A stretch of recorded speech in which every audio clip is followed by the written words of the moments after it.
ස්වාමීනි වඩිනු මැනවි.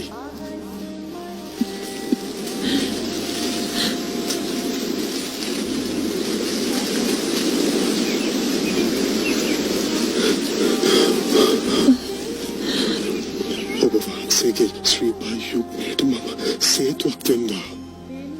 මතු ලෞතුරා පුතුව සියලු සත්වයන් සංසාර සාගරයෙන් ගොඩලන්නටද සේතුවක් වෙන්වා.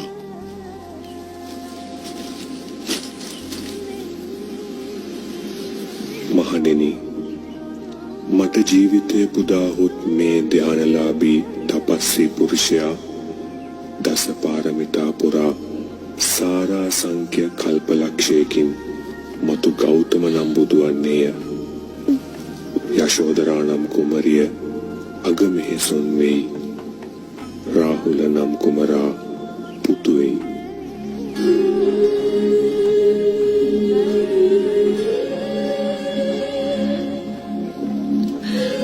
යශෝදරා මම වෙම්වා.